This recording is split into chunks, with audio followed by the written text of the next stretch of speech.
ng bayan, maasahan anumang panahon. Magandang hapon po sa ating lahat. Narito ang update sa lagay ng panahon ngayong hapon ng Martes, May 7, 2024. Sa ngayon ay may binabantayan tayong low pressure area na nasa labas ng ating Philippine Area of Responsibility at ating aalamin ang development nito maya-maya lamang. Easterlies pa rin ang patuloy na magdadala ng mainit na panahon sa ating bansa, kaya maging handa sa mainit, pumalinsang panahon at mga kalat-kalat na pag-ulan dahil sa mga localized thunderstorms. Para naman sa heat index forecast ngayong araw ay posibleng pumalo ang pinakamainit na heat index sa 46 degrees Celsius sa Dagupan City, Pangasinan. Papalo rin sa 45 degrees Celsius sa may Clark, Pampanga, Cuyo, Palawan at Virac, Catanduanes. Posible ring umabot sa 44 degrees Celsius sa may Bacnotan, La Union, Apari, Cagayan, Tuguegarao City, Cagayan, Baler, Aurora, Kasiguran, Aurora, San Jose Occidental, Mindoro, Puerto Princesa City, Palawan, Rojas City, Capiz, Iloilo City at Catarman, Northern Samar. Samantala patuloy nating binabantayan ang pagbuo at pagpasok ng isang potensyal na low pressure area o di kaya naman ay bagyo sa loob ng ating Philippine Area of Responsibility sa mga susunod na araw, base yan sa Pag-asa. Base sa pagsusuri ng latest tropical cyclone threat potential forecast ng Pag-asa, ang GFS at ng ECMWF weather models, bagyang tumataas ang posibilidad na may mabuong bagyo sa silangan ng bansa pagsapit ngayong weekend at nasa low to moderate chance na ito. Sa ngayon, hindi pa rin ito tiyak kung saan at ano ang kanyang magiging track at intensity. Maging bagyo man o hindi, asahan na magdadala ito ng malawakang pag-ulan sa malaking bahagi ng bansa kung sakaling ito ay lalapit sa kalupaan.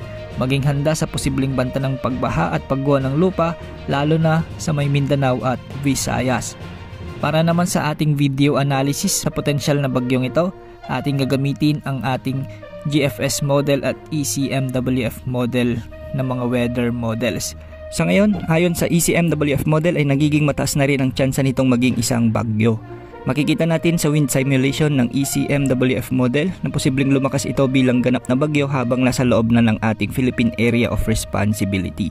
Patuloy pang paglakas nito sa mga kasunod na araw at pagsapit ng Miyerkules sa susunod na linggo ay posibleng dadaplis na ito sa bahagi ng Mindanao area o worst case scenario ay makikita natin na maglalandfall ito sa may Siargao Island.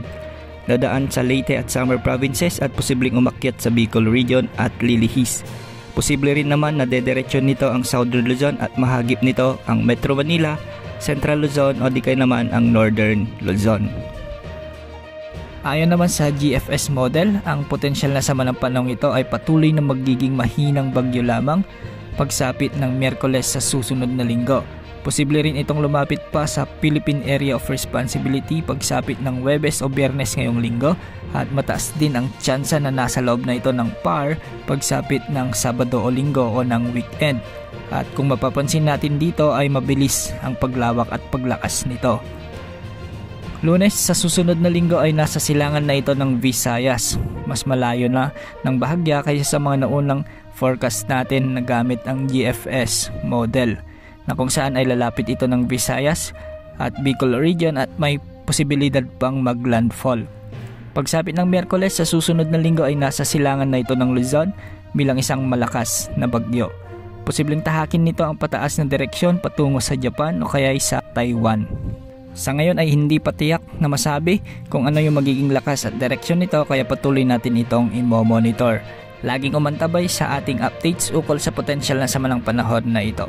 Ngayong araw ay malinis at maliwalas ang mga kalangitan sa halos buong bansa, ngunit may mga inaasahang pag-ulan sa Luzon sa hapon o gabi, lalo sa Ilocos Region, Cordillera Region at ilang bahagi ng Central Luzon kasama na ang Metro Manila. Ito ay dahil sa mga localized thunderstorms. Sa Visayas at Mindanao naman ay may mga posibilidad din ng bahagyang maulap hanggang sa maulap na kalangitan na may mga kalat-kalat na pag-ulan, lalo na sa central at eastern portion ng Visayas, pati na rin sa Zamboanga Peninsula, Davao Region at Soc-Sargen. Yan ang update sa lagay ng ating panahon ngayong hapon. Ito po ang weather update ng bayan. Maasahan anumang panahon.